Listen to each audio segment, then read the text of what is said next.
Coucou tout le monde, j'espère que vous allez bien. Nous sommes le mercredi 4 septembre. J'éclaircis un peu ma voix, excusez-moi. D'un autre côté, c'est peut-être symbolique. D'accord, bah, ça commence fort. J'ai même pas le temps de faire une introduction, de vous dire bonjour. Bon, visiblement, en ce moment, vous avez besoin de travailler la communication. Votre communication n'est pas assez fluide. Vous voyez, un message. Je place ça comme ça? D'accord, bon. J'espère que ça va. En tout cas, on est le mercredi 4 septembre. Prenez note donc de ce message sur la communication. De ce que j'ai compris,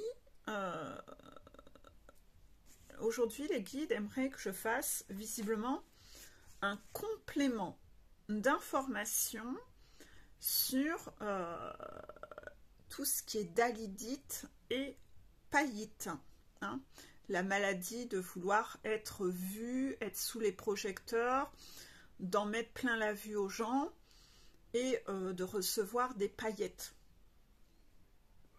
Mais dans la notion de païte, il n'y a pas que ça, il y a aussi le côté où dans la païte, on peut être soi-même la personne qui allons mettre des paillettes sur quelque chose qui n'est pas lumineux. Je crois que les guides ont envie qu'on parle de ça dans la vidéo.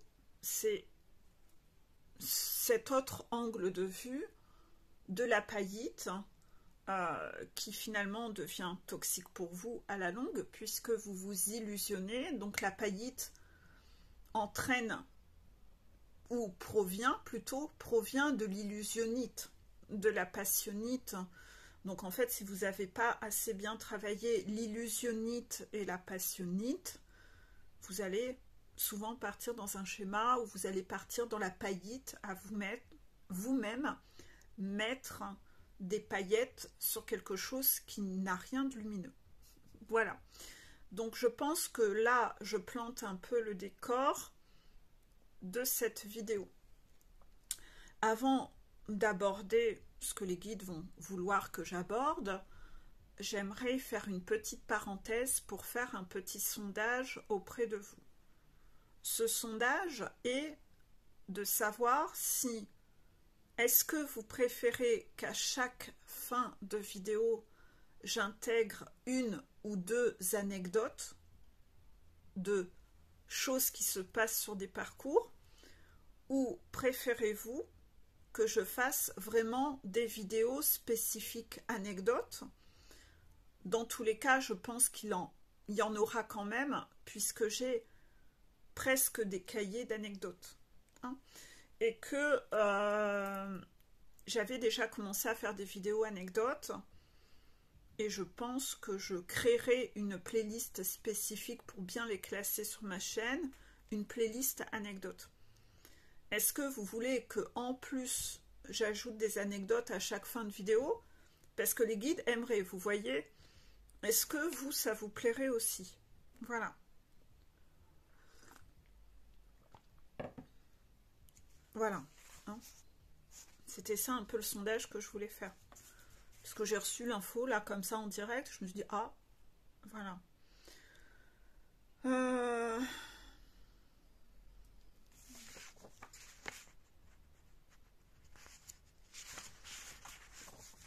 Je sais pas par où commencer, il y a tellement de choses que les guides veulent que j'aborde dans les vidéos que...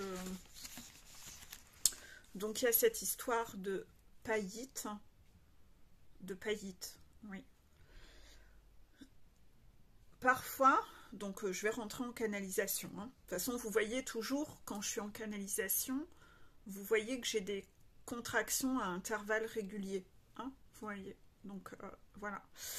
Et souvent, vous me voyez concentrée et je vous regarde plus, en fait, parce que j'ai besoin d'écouter et de relater ce que j'entends. Voilà. Quand, dans l'introduction, je vous disais que dans la paillite, vous allez avoir tendance à mettre des paillettes sur des choses qui ne sont pas lumineuses, parce que en réalité, cela provient de votre illusionnite, votre passionnite, mais pas que.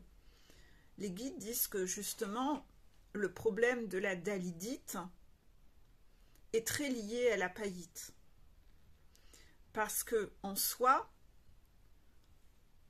la dalidite, c'est vouloir en mettre plein la vue et plein les yeux aux gens. Et c'est parfois dans le but de vouloir ainsi être sous les projecteurs et en mettre plein la vue aux gens, que vous-même, vous allez avoir un mécanisme contrôlant où vous allez mettre des paillettes sur quelque chose qui n'est pas lumineux, parce que en mettant des paillettes sur ce qui n'est pas lumineux, ça va vous servir à en mettre plein la vue aux autres. Exemple complètement bête, vous voulez en mettre plein la vue aux gens, vous vous promenez dans la rue et vous ramassez un vulgaire caillou par terre, vous allez y mettre des paillettes dessus pour ensuite faire croire à tout le monde que vous avez un diamant autour du doigt, alors qu'en fait ce n'est qu'un caillou avec des paillettes dessus que vous avez mis.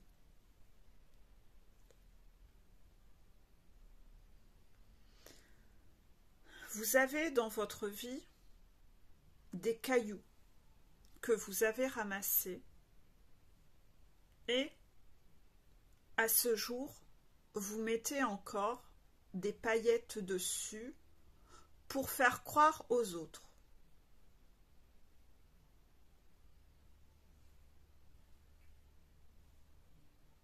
Quels sont les cailloux que vous avez? Est-ce que au moins, à ce jour, vous avez au moins travaillé l'illusionnite et la passionnite, que vous êtes sorti d'un déni et d'un aveuglement et que vous avez retrouvé votre vue? Est-ce que au moins ça, le début du chemin a été fait? Est-ce que au moins aujourd'hui vous voyez clair? Est-ce que vous avez retiré vos lunettes qui mettent un filtre de cœur où vous vous illusionnez? Est-ce que déjà au moins aujourd'hui vous êtes un peu moins à l'ouest, comme la Bretagne? Cette expression, je la dis beaucoup parce que j'ai entendu un humoriste sur, je sais plus, sur les réseaux sociaux qui fait des sketchs courts et il a sorti ça naturellement, c'est que être à l'ouest comme la Bretagne. Et en fait, je sais pas vous expliquer, mais de la façon dont lui l'a fait, c'était hyper rigolo. Et depuis, j'ai trouvé ça tellement sympa comme expression que depuis, j'arrive plus à la lâcher. Voilà, ça vient de là en fait. Voilà. Bref, j'en reviens à mes moutons. Ainsi, les guides aimeraient savoir si aujourd'hui au moins vous êtes un peu moins à l'ouest, si vous êtes redescendu un peu sur terre et si au moins déjà vous êtes un peu plus connecté à la réalité et à la vérité des faits. Ou est-ce que vous vous illusionnez encore, vous supposez encore, vous vous mentez encore à vous-même? Est-ce que vous arrêtez de vous mentir? Est-ce que vous arrêtez de vous raconter n'importe quoi dans votre tête? Si déjà vous êtes un peu plus reconnecté à la réalité, déjà c'est la moitié du chemin. Donc si au moins ça, déjà à ce jour, c'est acté dans votre tête, c'est déjà bien. C'est que vous avez déjà fait 50% du job. Les autres 50% du chemin, excusez-moi, je vais le boire pendant qu'il est chaud, consistent dans le fait de travailler sur votre dalidite et votre païte, parce que si on vient travailler sur cette partie-là, où vous n'avez plus le besoin à l'intérieur de vous d'en mettre plein la vue aux autres, de trouver votre valeur dans le regard des autres, eh bien en fait, on va pouvoir actionner les 50 autres pourcents, puisque vous allez pouvoir, en plus d'être reconnecté à la réalité, assumer la vérité face à tout le monde. Parce que jusque-là, ce caillou sur lequel vous avez mis des paillettes, il présentait un intérêt pour vous. Et c'était quelque chose à laquelle vous étiez attaché parce que ça présentait un intérêt pour vous, d'en mettre plein la vue aux autres. J'ai bien utilisé le mot attaché. En effet, l'attachement, c'est pas de l'amour. L'attachement, c'est je suis attaché car je suis dépendant d'eux parce que j'en tire un bénéfice et cela a un intérêt pour moi. Cela vient combler quelque chose. Donc il y a une forme de stratégie et une forme de besoin qui n'est pas très sain. Ça, c'est l'attachement. C'est totalement différent de l'amour. Peut-être que ce caillou sur lequel vous avez mis des paillettes, c'est peut-être une personne. Cette personne, ça peut être une relation amoureuse, une relation amicale, ça peut être un membre de votre famille auquel vous êtes attaché parce que vous êtes en dépendance avec cette personne pour une raison X ou Y. Peut-être même que vous avez plusieurs cailloux sur lesquels vous avez mis des paillettes et que vous vous promenez avec une main, avec plein de cailloux, un caillou à paillettes roses, un caillou à paillettes bleues, et que peut-être ce mécanisme, vous l'avez fait avec beaucoup de choses et de gens autour de vous.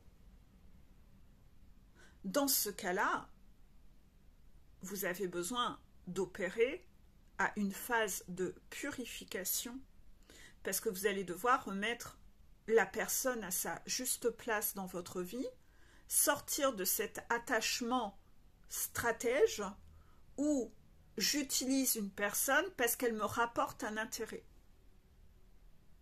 C'est pas de l'amour, c'est de l'attachement. Et ça, il faut faire la différence. L'attachement n'est pas de l'amour. Je vais donner un exemple con. Amoureusement, j'ai peur d'être seule. Je vais donc être en couple avec quelqu'un pour combler un vide. Mais je ne suis pas amoureux de cette personne. Ça présente un intérêt. Je suis en couple avec une personne qui a beaucoup d'argent. Cela me rassure de savoir qu'on est dans une sécurité financière. J'utilise cette personne. L'argent qu'a cette personne n'est pas le mien, c'est le sien. N'oubliez jamais qu'il y a un karma derrière ça, contraction. C'est que utiliser une personne parce que vous voulez ou vous pensez que son argent est le vôtre, même si vous êtes marié, son argent ne sera jamais le vôtre par rapport aux règles du karma. Contraction. Vous avez vu la forte contraction. C'est toujours délicat de vous expliquer ça parce que beaucoup de gens ont du mal à l'entendre parce que cela rend les choses inconfortables pour eux, cela ravive des angoisses en eux de l'entendre. Mais imaginons, je vais sortir un exemple à la con. Soit le conjoint, il a un gros héritage de famille, soit il a un métier où il gagne beaucoup d'argent. Vous avez beau vous unir à cette personne et vous marier à elle, le mariage est censé être basé sur de l'amour. Si les guides voient qu'à l'intérieur de vous, ça vibre pas l'amour, que vous ne ressentez pas de l'amour. Vous ressentez peut-être du respect, de la tendresse, c'est peut-être le père ou la mère de vos enfants. C'est pas de l'amour. C'est pas de l'amour. Et le mariage, c'est censé être basé sur de l'amour. Ça veut dire que déjà, vous êtes déjà à l'ouest, comme la Bretagne. D'accord? Et donc, déjà ça, c'est pas cautionné. Parce que vous mélangez un peu tout et vous faites un peu n'importe quoi. Donc, on va vouloir, les guides vont vouloir vous sortir de ce mariage, parce que le mariage est censé être basé sur l'amour, mais l'amour amoureux, pas l'amour amical, pas l'amour tendresse parce que c'est le parent de mes enfants, non, rien de tout ça. Et si cette personne a de l'argent, vous avez beau être marié à elle, c'est son argent, c'est pas le vôtre. Si cette personne a gagné de l'argent de par son métier, c'est son argent, c'est pas le vôtre. Donc, ne pensez pas que cela est à vous, cela ne vous appartient pas. Déconnectez-vous du avoir, de la névrose de la possession. Vous êtes encore contrôlant. Et donc dans la trahison et votre blessure de trahison. Le contrôlant de la blessure de trahison est très névrosé sur le mot avoir, sur le fait de posséder. Donc le matériel est très important pour un contrôlant. Ça, c'est quelque chose à guérir et à nettoyer. Il va falloir se détacher de la névrose de l'argent et du matériel. Cela était intéressant pour vous parce que cela vous permettait d'alimenter votre païte, d'en mettre plein la vue à des gens et d'être dans la dalidite. Si vous travaillez la dalidite et la païte, il sera beaucoup plus facile de vous détacher de cet amour du matériel et de vouloir rester pour de mauvaises raisons dans un lien qui n'est pas le bon, mais qui vous rapporte des paillettes. Ainsi, vous allez vous reconnecter un peu plus au cœur et vous allez arrêter d'utiliser certaines personnes autour de vous. Et là, on va nettoyer quelque chose et là, ça, c'est une vraie guérison. L'argent qui n'est pas à vous et dont vous bénéficiez, soyez sûr que l'argent dont vous avez bénéficié à un moment qui n'était pas le vôtre vous sera toujours repris. Il vous sera toujours repris. Ça, c'est une règle du karma. Forte contraction. Vous avez vu la forte contraction? Sortez votre pendule et demandez vous-même à vos guides, est-ce que Peggy, la règle du karma qu'elle vient d'expliquer, est-ce que les guides, c'est vrai? Est-ce que cette règle est réelle? Et vous aurez un oui.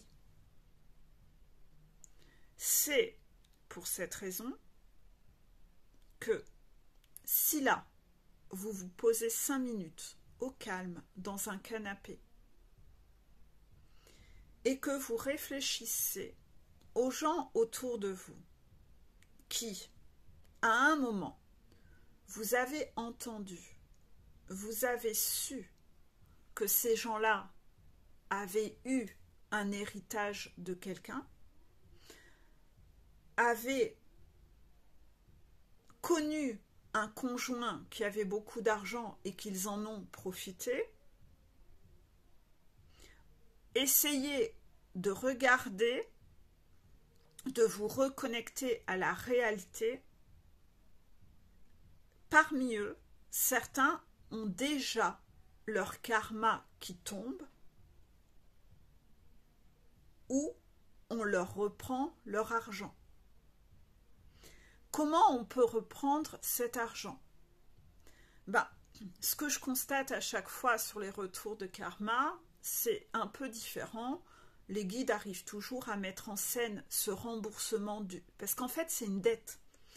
C'est que vous avez utilisé ou reçu quelque chose que vous n'auriez pas dû recevoir. Vous avez utilisé un argent qui n'était pas le vôtre. Il se crée au moment où ça a lieu une dette karmique. Et cette dette karmique, il faut la rembourser. Donc à un moment, les guides vont, comme un impôt, venir vous reponctionner cela en venant vous reprendre cet argent petit à petit. Donc, vous allez entendre que ces personnes ont plein de déboires où ils perdent de l'argent. Ça peut être des déboires. L'entreprise s'est écroulée, ils ont perdu beaucoup d'argent, un partenariat a mal tourné, ils se sont fait arnaquer, ils ont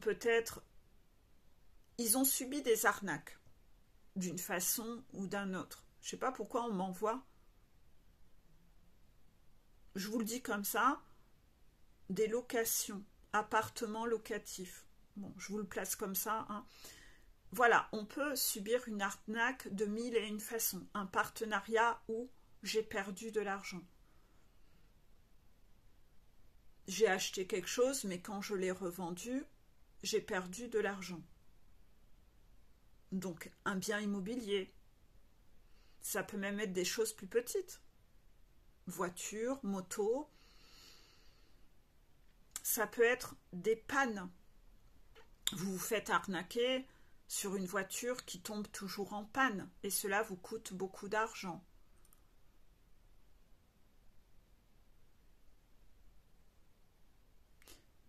Je connais des personnes où ils ont plusieurs animaux et ils ont dépensé des sommes monstrueuses en vétérinaire. Ça peut être s'être fait voler quelque chose. S'être fait cambrioler et puis on n'arrive pas à recevoir. Ça peut être des catastrophes, des dégâts des eaux, la maison qui prend feu, des choses où vous perdez beaucoup de choses, d'argent. Et malgré l'assurance, vous perdez quand même pas mal de choses. Des pannes. Tous vos appareils électroménagers tombent en panne avant l'heure, vous devez tous les remplacer. La voiture. Vous allez vous mettre en couple avec quelqu'un qui va vous prendre beaucoup d'argent. Vous voyez un peu, j'essaye de vous donner plein de choses où vous allez avoir des problèmes de santé, vous n'allez pas pouvoir travailler pendant un certain temps, donc vous allez devoir aller ponctionner dans des économies qui auraient pu servir à autre chose. Donc finalement, cet argent part bêtement. On vous reprend cet argent. Cet argent, vous n'auriez pas dû l'avoir. Donc on vous le reprend. Vous allez croiser le chemin de quelqu'un qui va vous le voler, cet argent. Est-ce que vous comprenez cette notion? À partir de là, que je vous ai donné là plein d'exemples, réfléchissez et vous allez vous rendre compte que autour de vous, vous allez voir que il y a déjà des gens autour de vous à qui ça arrive. Et que ces gens qui avaient eu beaucoup d'argent, qui n'étaient pas censés tomber, qui n'était pas l'argent qu'ils avaient gagné, contraction, cet argent, il leur arrive plein de déboires qui leur coûtent de l'argent. On est en train de leur reprendre. Je pourrais vous citer tellement d'exemples, j'en ai tellement en tête, là ça fuse dans tous les sens, mais il n'y a pas une semaine sans que je n'entende des karmas qui tombent sur ça. l'impôt est prélevé, on vous le prend. Vous avez beau essayer d'être le plus contrôlant possible, le plus stratège possible pour contourner cela, pour passer entre les mailles du filet, vous ne passerez jamais dans les mailles du filet de la justice divine. La justice divine, c'est le karma. Vous pouvez toujours essayer d'arnaquer quelqu'un. Vous pouvez toujours essayer d'arnaquer des impôts. Vous pouvez toujours essayer d'arnaquer une personne, un organisme, la CAF, la Sécu, que sais-je. Vous ne passerez jamais entre les mailles du filet. Cet argent vous sera toujours repris par la justice divine. Genre, vous avez arnaqué les impôts ou la sécurité sociale, cet argent vous sera repris par, je sais pas moi, un conjoint qui vous a volé de l'argent. Mais la boucle sera toujours bouclée. La boucle sera toujours bouclée. Forte contraction. Vous pouvez ressortir votre pendule et demander au guide si c'est vrai. Est-ce que c'est vrai? Oui. Donc, je pense que je l'avais déjà expliqué en vidéo, dans d'anciennes vidéos. Mais j'étais peut-être pas rentrée à passer autant de temps à vous donner de détails. Quoi qu'il en soit, je l'avais déjà dit. Ceux qui regardent mes vidéos, soit vous écoutez pour de vrai, soit vous écoutez à peu près, soit vous vous êtes illusionné et vous avez mis un filtre, pas que sur vos yeux, mais aussi sur vos oreilles, pour n'entendre que ce qui vous intéresse, pour rester dans votre illusion, pour pouvoir vous persuader que vous aurez le contrôle et que vous aurez le dernier mot. Quand on n'est pas éveillé spirituellement, on arrive encore à se convaincre dans son ego qu'on arrivera à avoir le dernier mot. Quand on est réellement éveillé spirituellement, on sait que il y a tellement de yeux qui nous regardent de là-haut qu'on ne passera pas à travers les radars. Tout est vu. Tout est dans ma dette. Je passerai jamais entre les mailles du filet.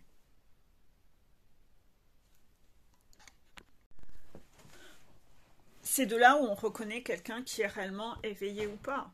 Parce que si vous rencontrez en soirée quelqu'un qui vous dit qu'il est spirituel et que 2 secondes après il vous dit qu'il a comment arnaquer les impôts ou comment arnaquer la banque, vous avez déjà votre réponse que cette personne n'est pas éveillée spirituellement. Elle est dans un masque à utiliser aussi la spiritualité pour que ça lui rapporte des paillettes. Parce que de porter ce masque et de faire croire que je suis quelqu'un de spirituel, cela va me rapporter quelque chose, j'y trouve un intérêt, cela me donne des paillettes, je me transforme en Dalida sous les projecteurs et les gens vont se dire que je suis soit quelqu'un de bien, de bon, donc waouh, c'est génial, soit, donc j'en mets plein la vue aux gens, soit je vais leur faire croire derrière que j'ai des capacités. Je vais y trouver un intérêt parce que ça va impressionner tout le monde. J'aurai un pouvoir sur eux. Je pourrais peut-être même leur dire de la merde ou même leur faire payer des prestations en faisant des tirages de cartes ou des soins énergétiques ou peu importe. Tout argent gagné à des fins de païte, de dalidite, qui n'est pas connecté au cœur, ça ne sera pas ok non plus. Utiliser la spiritualité alors qu'on n'a pas de capacité reconnue par les guides, qu'on n'a pas l'autorisation de gagner de l'argent par ce biais, parce que soi-même on est dysfonctionnel et que ce qu'on donnerait comme info ne pourrait pas être ok, cet argent également sera repris. Contraction. Ne jouez pas avec la spiritualité dans votre névrose de dalidite et de païte. Même si vous ne demandez pas d'argent, mais que vous aimez montrer à vos amis que vous savez tirer les cartes, que vous savez faire des trucs ou quoi que ce soit spirituel, dans le but de ne serait-ce que briller à leurs yeux, donc la païte, la dalidite, c'est stratège. C'est stratège. Vous utilisez encore quelque chose que vous n'avez pas le droit d'utiliser, qui ne vous appartient pas. C'est pas honnête. Vous aurez un retour de karma. Si vous n'avez pas perçu d'argent, ça tombera peut-être pas sur de l'argent, le retour de karma tombera sur autre chose, sur une trahison que vous subirez, puisque vous-même vous êtes en train de trahir.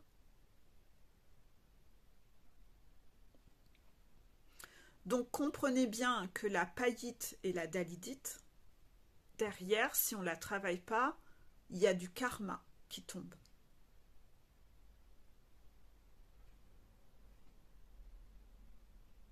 Donc, ainsi, cet argent pourra être pris dans des séparations, des divorces, où je perds mon travail, j'aurais espéré négocier d'avoir ça comme somme, et je ne l'aurai pas, parce que j'ai utilisé, dépensé, pris de l'argent de quelqu'un, j'ai utilisé, et cet argent va m'être repris.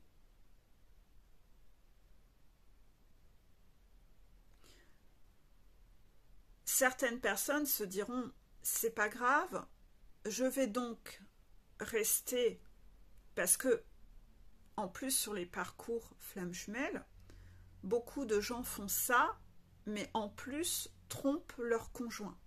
Donc là, il y a encore, ça dépend des cas, me dit-on, d'accord. Il y a des cas où n'importe comment, il y a trahison. Vous trahissez cette personne, vous l'utilisez, vous voulez la garder parce que c'est votre compte en banque, parce que c'est votre distributeur d'argent. Vraiment, la trahison est forte. Et ces personnes-là vont se dire, ok, donc je vais rester seule, je vais arrêter de tromper cette personne parce que je sais que le karma me tombe dessus, mais je vais quand même rester avec elle parce que c'est mon compte en banque. Vous êtes quand même encore en train d'utiliser cette personne. Vous ne vibrez pas l'amour et vous n'êtes pas en couple pour les bonnes raisons. Et là, c'est votre cœur que vous trahissez. C'est le principe même de pourquoi vous vous êtes incarné sur Terre. Vous trahissez la vie, parce que vous vous êtes incarné en prenant pour engagement et objectif d'expérimenter le bonheur, d'écouter votre cœur, et vous faites tout le contraire. Donc, même si vous êtes stratège dans le but de garder votre trousseau d'argent, votre petite bourse, votre trésor financier, il y a quand même trahison, puisque vous utilisez la personne en face de vous, vous la bloquez, vous ne l'aimez pas, et vous l'empêchez d'aller vivre l'amour avec quelqu'un qui l'aimera. Donc vous êtes quand même en train de décider de quelque chose en n'étant pas honnête avec la personne autour de vous, et les guides le voient. Donc il y aura karma. Et en plus, vous les trahissez eux, et la vie, vous trahissez votre cœur, vous trahissez tout le monde en fait. Donc ça passera pas. Vous avez beau chercher tous les stratagèmes pour passer entre les mailles du filet, pour rester dans votre névrose du avoir et de la possession, vous n'en sortirez pas gagnant. Vous allez devoir un jour comprendre que c'est laid en fait, que c'est laid. Tant que vous êtes dans votre blessure de trahison et votre blessure d'injustice et vos croyances rigides, vous n'arriverez pas à vous en persuader que c'est laid. Vous continuerez à voir les choses sous votre regard en raison de vos blessures, en vous disant que non, moi, sous mon angle de vue, je ne vois pas où est le mal, je ne trouve pas que je trahis les autres. Vous aurez même des raisonnements typiques de contrôlant. Ces raisonnements typiques de contrôlant qui sont dans mes diapos de la blessure de trahison, qui est la phrase type « ça, c'est pas trahir, tout le monde fait ça ». C'est débile. Vous vous comparez aux autres, vous ne comparez pas à ce qui est juste dans les règles du karma. C'est pas parce que tout le monde le fait que c'est juste. Et tout le monde se prend son retour de karma. C'est pas parce que tout le monde se prend son retour de karma que vous devez faire de façon complètement idiote la même chose que les autres. Vous êtes encore une fois complètement à l'ouest comme la Bretagne. Par rapport à ça, à un moment, donc oui, vous allez vous convaincre que non, je vois pas où est le mal. En plus, papa et maman, ils ont fait ça, je vois pas où est le mal. Ben justement, réfléchissez au parcours de vie de vos parents.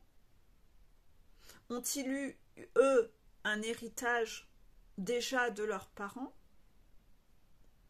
Et essayez de vous poser 5 minutes en vous remémorant des moments dans leur vie où ils se sont fait arnaquer, où ils ont perdu 20 000 euros par-ci, ou peut-être moins. Ça dépend de la somme qu'ils ont reçue. Et peut-être qu'ils n'ont pas fini de payer, contraction. Peut-être qu'ils vont vous donner, c'est encore une phrase des guides là, donc je vous la place comme ça. Peut-être que ces parents vont vous donner de l'argent de leur vivant et vous, dans votre couple, vous allez devoir en laisser une partie à un conjoint. Et eux, ces parents ne sont pas contents parce que c'est leur argent, ils voulaient que ce soit vous, et dans cette séparation, le conjoint va en récupérer une partie. Et ça les saoule. Limite, rien que pour ça, ils aimeraient presque que vous restiez en couple, parce que l'idée de savoir que ce conjoint va partir avec cet argent, c'est au-dessus d'eux. Ça fait partie du karma. C'est que cet argent, déjà eux-mêmes, ils n'avaient pas à l'avoir, et vous n'étiez pas censé l'avoir. Donc on envoie un petit lutin qui vient ramasser l'impôt et qui vous en ponctionne. Mais ça ne va pas s'arrêter là, parce que cette personne, exemple ce conjoint, qui va partir avec une partie de l'argent de la lignée familiale, c'est pas son argent à lui non plus. Donc n'importe comment, lui aussi cet argent qu'il vous prend, il le perdra, ça lui sera repris. Donc pas d'inquiétude, parce que vous, cet argent, vous le perdiez avec lui ou pas, c'est de l'argent qu'on va vous reprendre d'une façon ou d'une autre. Donc lâchez prise. Et cette personne, elle ne le gardera pas, cet argent. Parce que cet argent, il n'appartient ni à elle, ni à vous. Donc en fait, pourquoi avez-vous peur de perdre quelque chose qui ne vous appartenait déjà pas? C'est du vol. C'est considéré comme du vol, contraction. Dans les règles du karma, c'est considéré comme du vol. Donc une fois que vous comprenez tous ces enjeux, que vous regardez, croyez-moi que cela va vous détacher énormément de l'argent que vous n'avez pas gagné de vos propres mains. Cet argent, vous allez le rembourser un jour. Donc, vous pouvez toujours décaler, repousser l'échéance, faire tout ce que vous voulez pour garder votre trésor durant tous ces mois et ces années où vous continuez à utiliser quelqu'un, à utiliser son argent, à profiter de son argent. Votre dette continue d'augmenter. Donc, si vous pensez que de retarder et d'attendre, c'est ça qui va vous faire, vous permettre de réfléchir mieux et de préparer vos arrières, non, votre dette n'en sera que plus importante et on vous reponctionnera d'autant plus. Si vous avez profité, je donne un exemple con, si vous profitez d'un logement gratuit, que vous ne payez pas votre loyer, vous avez beau vous dire je vais encore attendre quelques mois, tous ces mois où vous n'avez pas payé votre loyer, à la fin la dette elle est quand même plus forte. Vous comprenez la logique? C'est logique, c'est mathématique. Le karma est logique. Le karma est logique.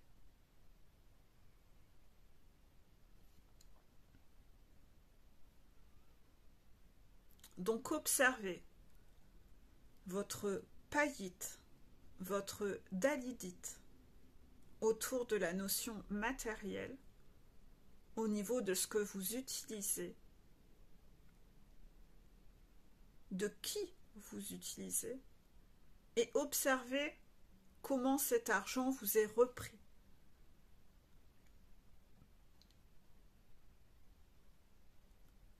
Ça fait partie du processus. Ça ne sert à rien de lutter. On ne peut pas lutter.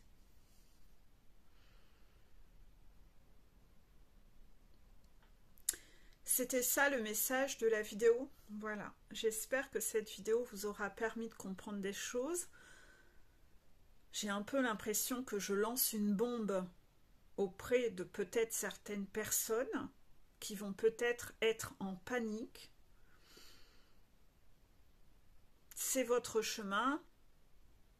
Si vous êtes en panique, cela montre d'autant plus que vous aviez une passionnite autour de l'argent et que votre attachement à l'argent ou au matériel était excessif et dysfonctionnel en fait. Si vous accueillez cette vidéo en vous disant je comprends, tout est totalement logique, c'est juste, c'est normal, la justice divine est juste, eh bien, ça veut dire que vous êtes déjà dans un état de guérison sur cette notion-là. Pour ceux qui seront en colère en entendant cette vidéo, en se disant que c'est injuste, malheureusement non. Votre vision a encore besoin d'être travaillée. Elle sera donc mise en inconfort. Vos guides à vous vont voir que vous vibrez l'injustice. Ils vont donc voir que, waouh, vous avez du mal à changer votre regard sur ce qui est juste ou pas. Et ils vont donc vous orchestrer des situations soit autour de vous, soit vous-même dans votre vie, pour que de toutes ces situations, en les voyant, en étant témoin ou en les vivant, vous parveniez enfin à vibrer et à comprendre que finalement j'ai changé d'avis, c'est vrai, finalement c'est logique.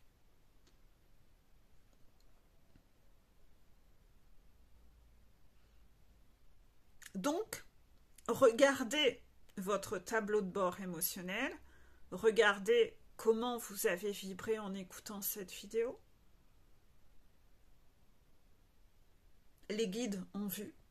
Vos guides à vous Vous savez que vous avez tous 3 guides. Donc toute personne qui a écouté cette vidéo, elle a ressenti une émotion ou pas. Les 3 guides de chaque personne vous ont observé. Ils ont vu quelle était l'émotion. Et de là, ils ont eu leur réponse. Cette réponse, c'est où vous en êtes sur cette notion-là. Est-ce que eux vont devoir bosser? Ils vous observent avec un calepin et un crayon. Et ils ont leur réponse. Là, maintenant, ils vont sortir de la phase d'observation. Ils savent comment vous avez vibré. Et ils vont aller parler entre eux pour orchestrer les choses pour vous faire évoluer. Ou peut-être que si vous n'avez rien vibré, vous avez vibré que c'était normal. Ben moi, je trouve ça normal, c'est logique. Ben, ils sont contents. Donc ces guides-là seront plutôt contents parce que eux, ils sortent de là en se disant « Bon, nous, on n'a rien à faire. Bon courage et loulou pour votre dossier, mais nous, notre piou-piou à nous, il est cool. On n'a pas de boulot sur ce dossier-là. » Voilà. Eux, ils n'ont pas besoin d'aller orchestrer quelque chose. Ça, c'est ce qui se passe dans les coulisses. Ça, c'est la vraie spiritualité. Et c'est ça en réel. Voilà. J'espère que vous avez appris des choses, que vous avez trouvé ça intéressant, que vous trouvez ça waouh, tellement magique et passionnant. Parce qu'en effet, une fois que vous comprenez, vous voyez toute la logique de tout ce que vous vivez tous les jours, en fait. À quel point il y a comme ces petits lutins qui travaillent dans l'ombre pour vous faire avancer, en fait. Mais pour vous faire avancer vers quoi? Pas vers plus d'argent, vers plus de bonheur, plus de lumière à l'intérieur de vous. Nettoyez votre boule à facettes. Voilà. Pour aller plus haut, toujours cette chanson de Tina Arena. Allez plus haut, allez plus haut. Hein? Vous pouvez aller l'écouter, cette chanson, je la mettrai peut-être en dessous. Allez plus haut de Tina Arena. Voilà. Je vous fais des gros bisous et je vous dis à bientôt. Bisous, bisous.